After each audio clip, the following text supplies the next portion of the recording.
Welcome to Positive Recovery MD.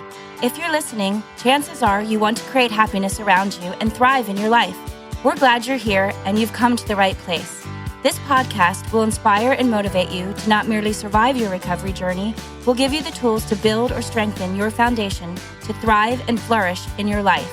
Each week, we'll come together as a community to have authentic conversations around addiction, recovery, and what matters.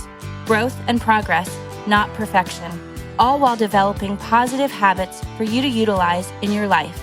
To learn more, please visit positiverecoverymd.com to sign up to receive the daily positive interventions that we'll review, as well as gain access to exclusive Positive Recovery content available only to Positive Recovery MD listeners. All right, let's get started. Hello again, boys and girls, ladies and gentlemen. Welcome to another installment of Positive Recovery MD, the podcast that helps you thrive, not just in recovery, but in work and life, wherever, with your co-hosts, Dr. Jason Powers, Julie DeNofa, and we have a special guest for you today, Heather Ogburn Stokes. Hi, Heather. I'm so glad that you're here with us today. I'm going to open up by introducing you. But before I introduce you with your background and all of that, I'm going to open up with reading probably something that you published, and I'm going to share it with our listeners. And so we're going to start our podcast out with a little bit different. So the story of Alice in Wonderland has often been scrutinized as synonymous with underlying drug references and addiction. The tale of a young girl who lives a seemingly idyllic life on the surface is actually discontent. While searching for something more, she meets the friendly white rabbit. Curiosity quickly grabs hold and she decides to follow, conceivably falling down the rabbit hole into a far-off world that at first seems full of wonder and whimsy, discloses itself, though, as shadowy and merciless. On her journey, she meets many characters that encourage Alice down a dark path that includes taking numerous mind-altering substances along the way.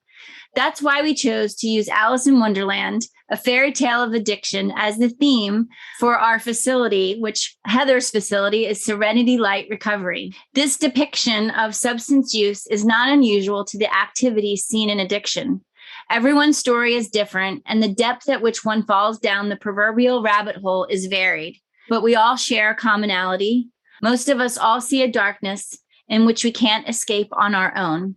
And so Heather Ogburn Stokes is the founder and CEO at Serenity Light Recovery Centers. And I'm so grateful that I have met Heather and been around Heather and been able to be around her.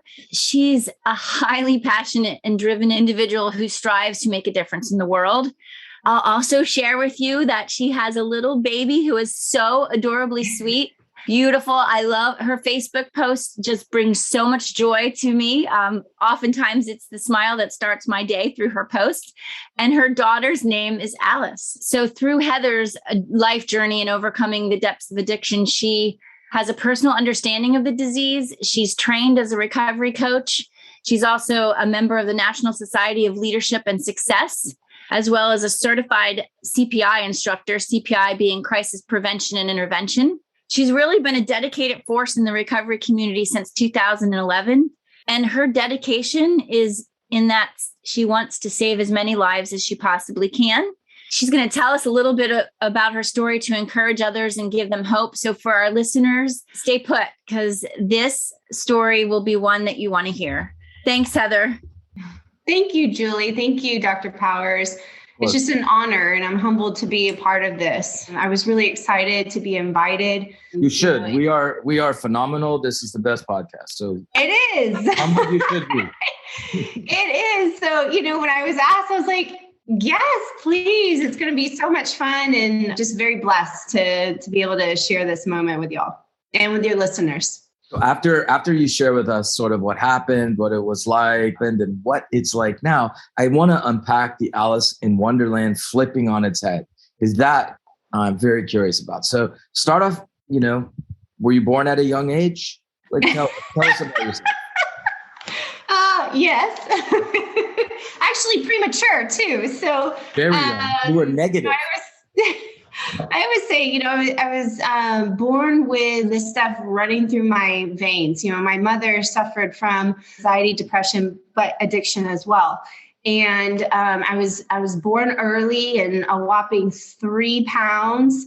And so my father says, you're a survivor and a fighter from the beginning, And so that kind of just leads off, my childhood was good. My father, he's a physician. He worked hard. He always gave us what we needed. My mother struggled, but she was loving too until she got kind of caught in her depths. Then, I experienced some childhood trauma, and I was always the girl that had friends, but never felt like I fit in, right? I was always trying to figure out who I am, but just to feel normal, feel okay. So it was with this group, dress this way, with this, crew, do this. And I was really smart, did well in school, was the math whiz kid and everything else like that. And then I noticed myself not doing so good, not because I couldn't, but because I chose to try to fit into some of the other groups, which was odd to me. I mean, it makes sense now today, but at the time, my father couldn't understand it. I was introduced to substances really young. I was 10, 11 years old, started getting high and started drinking. And it was kind of that moment like, oh, I feel okay now, right? I fit in, like I am not nervous. I'm a little outgoing, I thought just real quick, I thought you were supposed to say your story. Why are you saying my story? Right? We're so alike, right? So, it's just like, I just want to feel okay. And it worked until it didn't. The addiction went from marijuana and alcohol quickly to opiates. I played varsity softball and a lot of injuries. So, that fed, my needs at that time. There is benzos involved, everything, psychedelics, anything I could do just to change the way I felt, right? It's kind of a common part of a lot of our stories. And then let's fast forward, I was in school, doing well, dean's list, pre-med, all this stuff. And my mom got sick. And I didn't really have a good relationship with her at that time because of childhood trauma. And so we were trying to rebuild that relationship, and she got really sick, ended up in the hospital. And she told me to go to this party because I used to use with her too. Like, yeah, just go, I'll be fine. But okay. So I went to the party and got really, really sick. The next day, couldn't make it back to the hospital. She ended up having a major stroke that evening, several hemorrhages in her brain, and never really came out of it. And so at that point, I vowed to myself never to go to sleep, never to miss a moment, live life to the fullest. It wasn't like I'm never going to touch these substances again. It was, let me do something else to be able to push through, right? So that's when a lot of the stimulants played a role in my addiction. It helped me get through school for the most part. It helped me function day to day until it just crippled me, right? Then I was 27 when my breaking point, my pivotal point came to my life because I was so isolated and I became someone that I didn't know anymore. I had already been arrested for disorderly conduct and fighting and all this stuff. And you wouldn't think that now, but I was just a very angry person, experienced a lot of trauma in my addiction. And so I also played the victim, right? That was a good excuse for me. I was like, I deserve to feel good. I deserve to, feel numb, and I don't have to talk about it. Right. I was really good at flipping it. And so, 27, I ended up getting arrested again, but something more serious, right? I was traveling. I ended up blacking out and totaling my truck, going 70 miles an hour, survived that by the grace of God, and also got arrested by the grace of God. They were called to an accident, a possible fatal accident. And so I remember coming to after I crashed, and there was this woods next to me. So I was like, hide in the woods. I don't know. So I went into the woods and just hid and ducked my head. And then when I looked up, I see all the flashing blue and red lights, right? And then also officers with guns. And, you must not have been too much into the woods, right? If there were cars with lights, you must have thought you were in the woods, but you weren't. Yeah, it was like this wooded area. So I was it was at Splendora, Texas. Yeah. I got lost. I was trying to get to Humble. I was way off my path. Kind of like Alice, right? Took the wrong turn. I don't know. But yeah, I didn't even know where I was. And I was trying to, because I was blacking out, driving and trying to figure it out. And then all of a sudden I'm crashing. I come to, there's some little houses, kind of in the distance. It's pitch black. I think it was like 2 a.m.-ish. And then there's this wooded area right next to me to the right. That's where I went. I was like, just hide. I don't know. And so I, cuddled up with a tree, held on tight and just closed my eyes. And then when I opened them, that's when I saw the flashing lights. That's when I saw the guns and they're like, come out, and it's like little me, right? And I'm thinking, I'm not dangerous. I used to, I was pre-med. I was varsity softball. What is going on, right? How did I get here? And so, I come out of the wooded area, right, with my head down and saying, please, and I'm just lost. I lost my way and I fell asleep and I'm trying to talk my way out of this, every time, because that was not the first time I've had to, have my run-ins with police officers. And I was really good at talking my way out of every other time I got pulled over or whatever it may be. This time, I'm grateful I didn't. They found a lot of substances in the truck. They arrested me. And I just remember sitting in the back of the cop car, crying, of course, and saying, this isn't me. This isn't who I am. And it was a rookie cop, and I'll never forget him. And he said, Heather, I see right through this. You have potential to do great things, but it's up to you to change. And this can be the beginning, right? And at the time, I was like, oh, right? He gave me a soda. He gave me crackers. He's like, it looks like you really need this. Unfortunately, I'm taking you in, They charged me with 4 major felonies and a DWI that night. I would say the DWI was the cherry on top, It was like, okay. So I was looking at 25 years. And I remember sitting in the pods with the girls and hearing their stories and just thinking my life's over. Like I ruined it. How do I get out of this? Right. I tried calling my father. He hung up on me. That was my one phone call. And then the next day when I was able to use the phone again, I was able to call my brother. They were able to convince my dad, look, she's not going to get the help that she really needs in there. We need to get her into treatment. She can get through this. We just have to support her and get her through it. So he left me there for 3 days. 3 days is long enough, right? I was actually, so it was Good Friday when I was arrested. And then I was actually released on Easter. So my father calls that my symbolic resurrection of my life of despair, And so I remember just being defeated and sick. I was really sick those 3 days. And I came out and my brother picked me up. My father didn't want to look at me. My aha moment, because I tried to get help, but not seriously, right? I tried to just do it on my own. And then at that moment, within an hour, by the time I got home, I was using again because that was the only way I knew how to make myself feel better, right? And I just started crying. I was like, God, get me out of this life one way or the other. I can't do this anymore. Monday morning, I had an appointment with my lawyer. Of course, I went to see him loaded and he could see it in my eyes and said, Heather, I can't help you unless you help yourself. Here's 3 treatment options. We need to get you there. And I said, please, right? And that was the first time that I actually said, please help me, because I didn't know how to ask for help before. I didn't want to admit the depths of my addiction at that time. My father was blown away. He never thought that it got as bad as it did, right? So he was just kind of stunned at the whole thing, but willing to help. It took me about a week and a half to pack. We all know those stories, right? I have to do this. I have to do that. I have to take apart my truck. I have to, all these things. But I finally made it. One of my favorite moments of admitting to the treatment center, I went to Laha. My brother took me.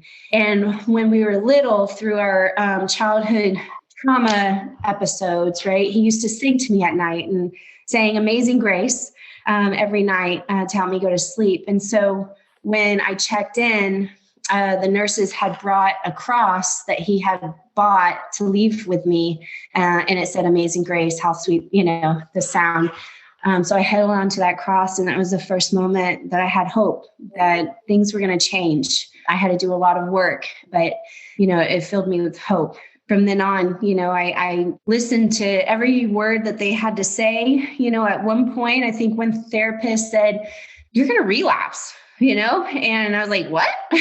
It's something that I didn't want to hear, but then I took it seriously and it made me fight harder, right? They saw something that I didn't see, obviously, and that I need to fight harder. So every day I lived my life, relapses to die, because I was knocking on death's door before. I was so close to putting that needle in my arm and so that feeling that I always chased before, I get to live it every single day now, and I don't have to put a substance in my body to feel it. What's it? To feel it. I think the just joy of life, the gratitude of being alive, the content, feeling content in where I'm at, feeling okay is the big it, with myself, with life, no matter what chaos is around me, I can feel peace and serenity in that moment. I smile today. People are like, why don't you smile? For the longest time, I said, it makes my cheeks hurt. And today, it's like, I can't stop smiling. No matter what I'm going through, I can't stop smiling because I got another chance in life and I'm living it to the fullest. Actually, to the fullest. I've just been able to witness so many miracles and so many blessings, not just in my life, but in so many others. Speaking of which, how did you start Serenity Light? How much time did you have? Were you a counselor at the time? Tell us about that. So I was early recovery. I was still trying to find my way, and I was in sales. So I, explored that section. I did live infomercials, believe it or not. I was this shy little girl. I was like, just do it. I turned anxiety into excitement and just went with it. Give us a pitch. What was your best pitch or best product that you sold? The ShamWow. Did you ever do that one? No, but it was called the Magic Cloths. Okay. Tell us about Magic Cloths. I don't remember the pitch, but it was wonderful. It was this cloth that you can wash and they'll soak up so much liquid and all this stuff. But it was the master cut knives I really liked selling. For $9.99. Right. Yeah. And, handing out the free gifts for everyone to come in close and, all this stuff to get them, I went to department stores and grocery stores from LA to Chicago, Orlando, Denver. I was this regional trainer of training new agents and how to sell products. And that was fun. But, I was just learning more about myself and the company. I was like, I want more. This isn't feeding my soul. I went back to school and I was about 3 years sober and spent years trying to figure out what more I can do for the community. What can I do to make a difference? But I didn't really know what that looked like. I struggled trying to help friends and family find the freedom that, I found, and running into a lot of barriers. And I was actually visiting a friend that was in a federal prison due to a violation of federal probation because of drug use. He was telling me the statistics and I was just looking out of the room and I was just like, man, what can I do to make a difference? And he said, you've always wanted to start a treatment center, why don't you do that? And I said, well, that was a pipe dream. You know what I mean? Little me, what are you talking about? And I said, well, maybe when I finish this and maybe when I do this. And he said, Heather, you need to start living for today. Stop putting it off for tomorrow until you finish this or that, and coming from someone that was sitting in federal prison saying, live for today, that struck me, that hit me hard. And my go-to answer was always, let me pray on it, right? And so I went home, prayed on it, saying, God, just direct me. What am I supposed to do? All right? Because I feel that pounding in my heart. This is something that I need to do and that I want to do, but I just really need guidance. And so the search was on. The search is on for my purpose, for whether it be a sober living or just a fun center or a big treatment center. What does it look like? And so, I always owe it to God. People say, I love your vision, and say it's God's vision.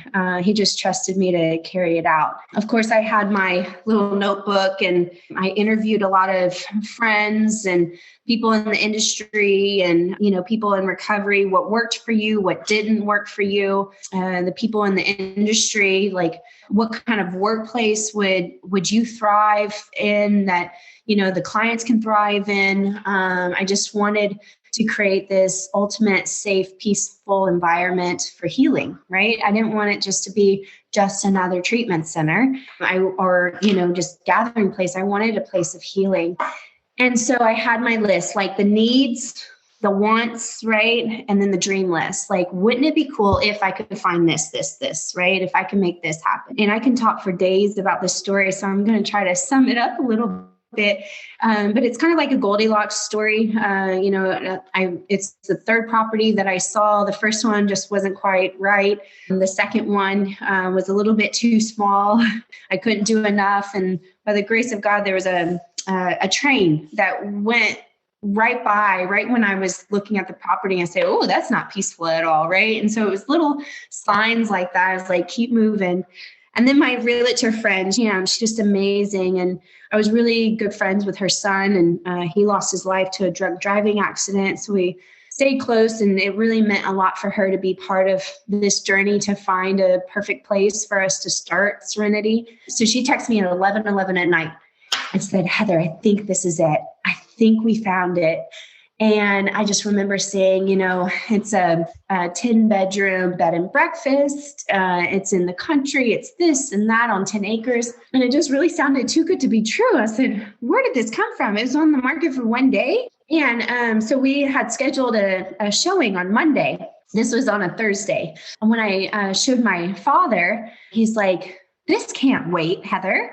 Why are you waiting? I said, okay. So I made the phone call to my realtor friend, and I said, so I know you're supposed to go to Vegas on a girls' weekend tomorrow, and I'm supposed to go to an NA retreat. It's Frolic in the Woods with my niece and her husband. But is there any way that you can meet me before you go to the airport? And she said, yes. This can't wait. We're going. So I said, okay. I called my dad. I called my best friend, Michi. She actually works with us today. And I said, this is it. I feel it. Let's take a leap of faith. And so we all piled in the car together and took the drive to Angleton, Texas. And my dad's like biting his nails. Where are you taking me? I said, it's a leap of faith, Dad. And that was really something that I learned in Laha and that I'll carry with me forever. But so we pulled in, and it was this old country gate. And I took a deep breath and just said, this is it. Everything's going to be okay. And from that moment, it's like, if just one other person approaching that gate feels the same way, this is it, right? This is what it's about. And that was my hope, that people would feel that same way, because picking up the phone call, the phone to ask for help, one of the hardest decisions a person can make, right? To actually show up. And I've talked about this before, to actually show up. Another difficult decision someone has to make. Every step of the way, it's a difficult decision. Nobody likes change, and it's scary. But we can guide them, and we can help them. We can empower them through that process. And so Serenity was born that day. I drove down the little driveway, and the vision just started coming up. Oh, I can put a gazebo there. Oh, that would be perfect for the detox. They can look out on the pecan orchard. Oh, this can go there. It was just coming together from that moment. We closed in 30 days. I wrote a letter to the owner, and she had about 5 other showings scheduled. And here I am at Frolic of the Woods, meditating early in the wood. I mean, really in the woods this time. Meditating, saying, what do I say to this woman? I can't say, I would like to take your bed and breakfast and turn it into a treatment center. I didn't know how she would feel about it. there's stigma, right? And so like, just speak from the heart, right? And what is your intention? What is your passion? What is your mission? And that's what I talked about, is my mission to allow people to come and get refreshed, renewed, and continue their journey, change their lives, and become who they are meant to be, right? To have another chance in life. And so I just spoke on that, and she canceled all of the other openings and she said, it's yours. I said, okay, and so that's when it really started. And the process from that moment to actually opening our doors took about 2.5 years, building, renovating, finding the team, developing the programs, so we didn't just rush through it. I mean, of course, if I could have opened it in 6 months, I would have. But, the building process took a while. I was just going to have residential. And then I said, we really need detox. So we added that kind of late in the game and all that stuff. And then developing the programs took a while. I didn't want to rush through it. My father, I asked him, I said, will you join me on this journey, this mission? And he didn't hesitate. At one time he wanted to wash his hands of me. And then here we are, hand in hand on the same mission to help others. And, he's one of my heroes, if not my only hero, my main hero. I have several heroes, but my main hero, he is just absolutely incredible. And I'm so grateful for his support. And, he was the dad like other dads, right? Just wanted to fix his daughter. And being a physician, he really got frustrated. He's like, why can't I fix you? He learned a lot from a family program, and he learned how to stop enabling me. And I'm so very grateful for that. And, for our listeners, I'm sorry, Heather, but for our listeners, I really want them to know this about your dad. He is on your journey with you, and he's also the chief medical officer at Serenity Light Recovery. So he now is helping so many other folks in recovery. And I'm sure every day that's kind of like a love letter to you in some ways. It is. He's internal medicine, nephrology, and, board eligible in addiction medicine, because he was like, what am I going to do? And I said, well, you're the smartest man that I know. He picked up the book and started studying and started reading and meeting with other physicians and doing what he does best, right? Treating those that need it. He's there 6 days a week. He's on call 24 hours a day. He will pick up a phone call, from the nurses at any hour, 4:00 in the morning, 3:00, doesn't matter, about our patients. And he loves to, just tell them our story sometimes too, especially the families, because we co-facilitate the brain lecture for our family program. And so he stands up as executive medical director. I'm their, CEO founder, but I was like, I'm sitting here as a person in long-term recovery, right? I'm sitting here as his daughter, and he's presenting as another father in the room, right? And he'll look at him saying, I was right there. I was sitting in that seat, just as scared and just as defeated and just as worried as you, right? But here's hope, right? Recovery is possible. He always shows my before and after picture, and he's like, and I never get used to that picture, but it's like, this is what happened to my daughter, right? And it can happen to anyone. And this is what recovery has given us. And so it's a family mission, and he gets just as frustrated if he sees, someone struggling, or if we get that admission call and they don't show up on time. And it's like, just give them a moment. Remember, it took me a week and a half to show up, and so always kind of going back to where we used to be and where we are now is just an incredible journey and a blessing. So that's amazing. Thank you. So how many beds do you have there? 62 total. So 52 residential, 10 detox. Wow. Yeah. Oh my God. Such blessings. Okay. Yeah. And so funny story. So when I started marketing, I didn't know, how to do this in this industry, right? I know sales, but it's like, this is a little different. So I was talking about Serenity Light Recovery. I mean, like, we're open. This is what it is. And people are like, how long have you been here? I was like, well, we're still in construction. They were like just blown away. And so, but one individual said, I see young and dumb. I said, oh, okay, I might be young, but definitely not dumb. And I said, why do you say that? And he's like, it's so stressful. Like I used to have hair and I used to do this and used to do that. And I said, I get it. Like this is a sacrifice. This is a challenge that, I am not afraid of because my mission is number one. Right. And you I know still have your God hair. is carrying me through this. I know I'm developing, an incredible team to make this happen. And I have faith that this is God's vision and purpose for me.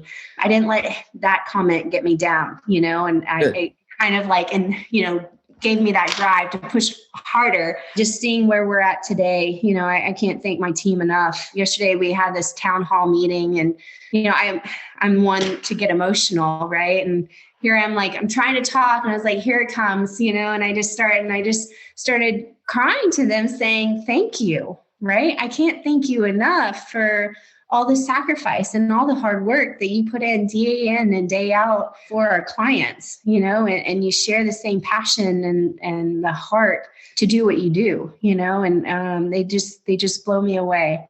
So Heather, for our listeners, if someone was needing help for themselves or for a family member, what number could they call for Serenity Light Recovery?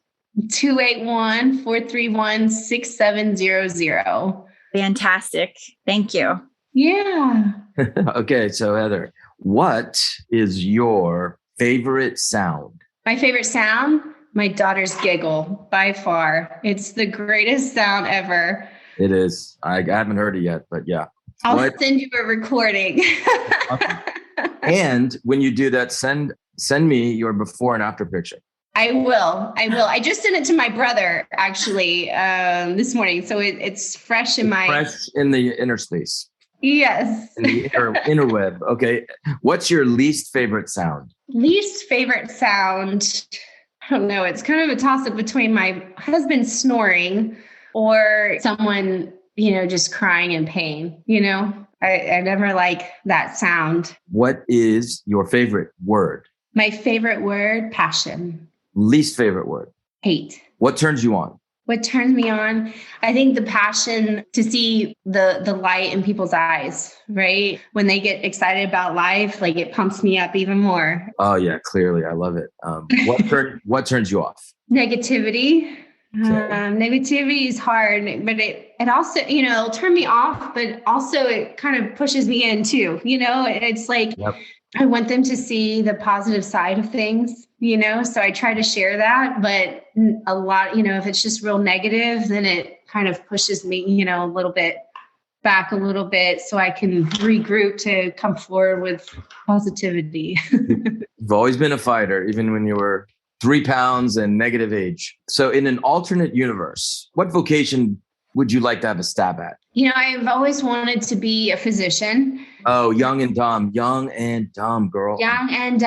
I'm kidding. I know. Go for it, really. Yeah. So I've always wanted to do that. That's why I was pre-med. But then when I took abnormal psych, I was like, oh, this is it. Right. And then, I wanted to be a profiler, but it was always wanting to help people. Right. Mm-hmm. And if there's something else that I could do on the side of Serenity, it's like wellness for women suffering from infertility and their fertility journey as well, because that's another part of my story, but I just want to help. So if there's anything else that I could do, I would venture off in that. Alternate universe, you would be a fertility specialist who treated abnormal psych women and helped them heal. Yes. Is that close enough? Okay. Yes. Perfect. What vocation would you loathe doing? I don't know. Something political, like just president. Like, would you like to be president? You wake up and it's just constant problems and constant problem. I mean, that's life, right? But if there's a chance to make like a really good difference in this world, then maybe, right? Okay, so forget that.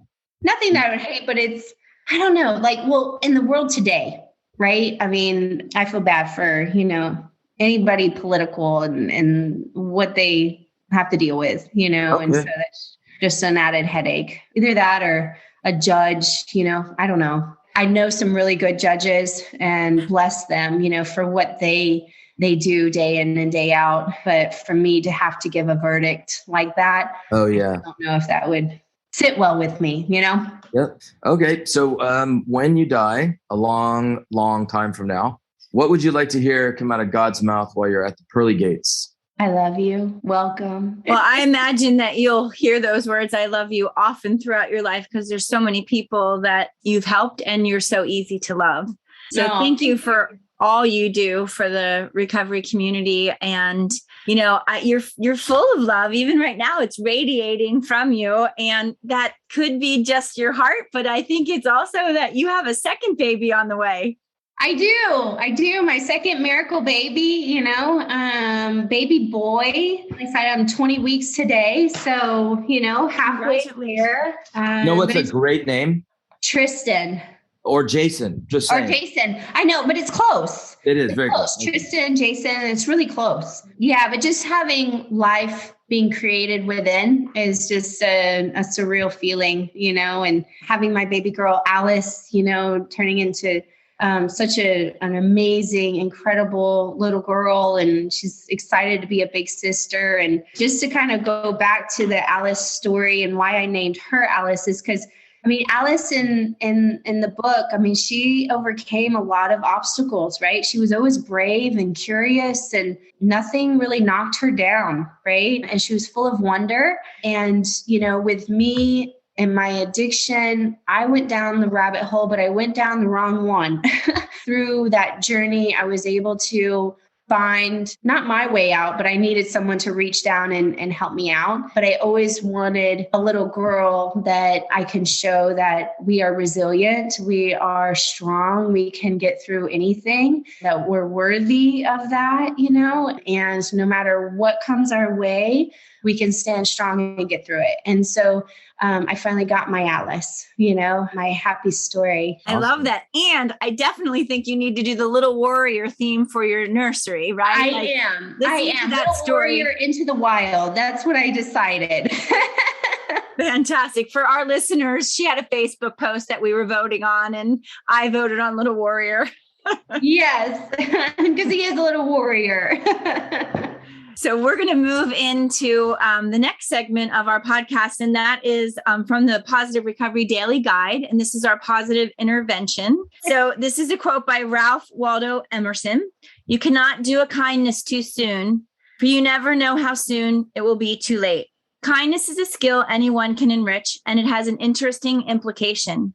Immanuel Kant, considered by many to be the father of modern day rational philosophy, argued that kindness is not only a good idea, but a duty. If he is correct, kindness is both a moral imperative and a strategy to improve happiness. Are you freely giving kindness? If not, is it because others do not deserve it from you? Are you perhaps unable to find it from within to give kindness to others or yourself? Are you protecting yourself against harm? No matter the reason, it is never too late to start practicing kindness. Like many behaviors that enhance well-being. Once you start, you'll find that giving kindness is a gift that keeps giving back. Over time, the practice of kindness morphs into instincts of kindness. When that happens, you'll also discover your capacity for kindness has grown like a muscle." Wow, this is so appropriately fitting for you. I love this. So this is perfect that this one was for you. Today's PI, and for our listeners, you can do this as well. Practice kindness today in a new, intentional way. Do something kind for someone else and reflect on the feeling or feelings that arise during and after the experience. If you like the way it feels, feel free to repeat this activity as many times as you may like. So how were you out there spreading all this kindness, and what was a new way for you? Well, kindness has just been kind of just part of me now, right? In the beginning of recovery, it was something that I loved to give, but I was always scared to get hurt because that was kind of what happened, right? And I just said, I'm going to just keep doing it, right? Because it feels good and it's just part of me, right? So whether it's the other day, I had gotten one of our exhale aromatherapy things I was going to bring home for me and Alice, and our clinical director, she was having some congestion, and I said, you need this more than I do, and just handing that to her. And she's like, thank you. Right. And today just sending, a sweet motivational and, loving message to a friend, just because they're on your heart, on my heart, that I felt like they needed to hear from me.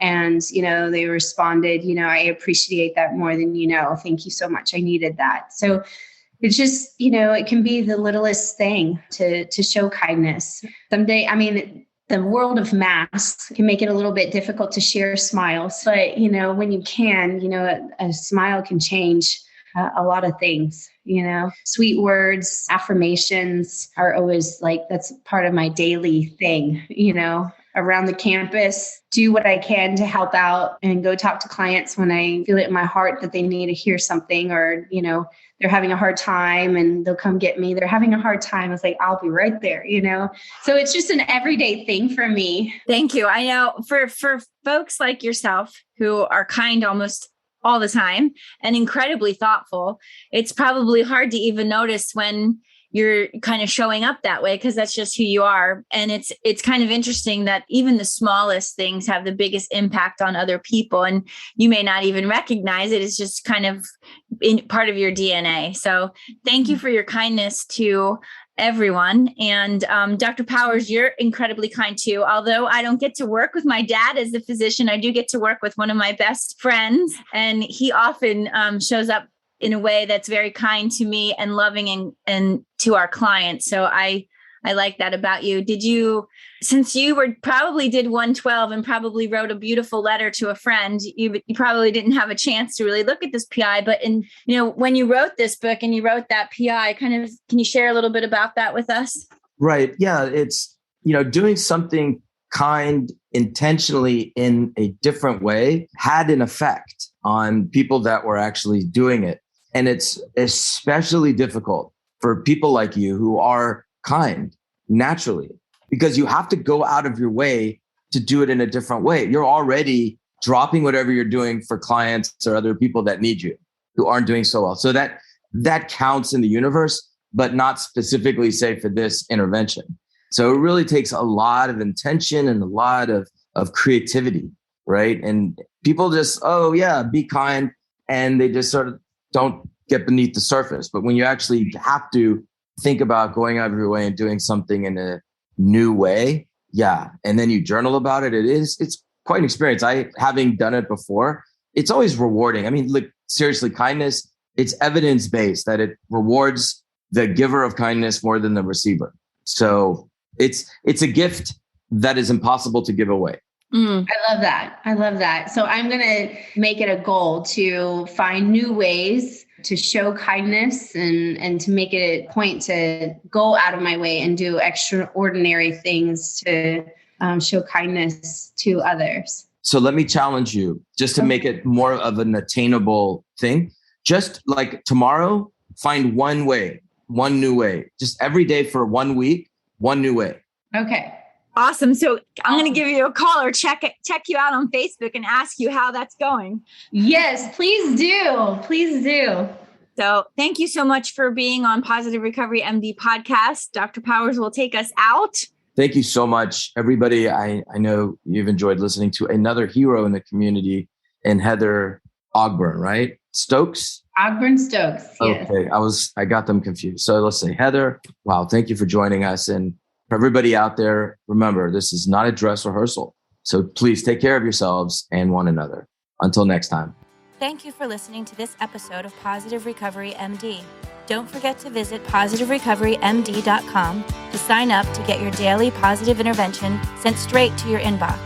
Be sure to subscribe to Positive Recovery MD on Apple Podcasts or wherever you listen to your podcasts to receive an automatic download when a new episode drops.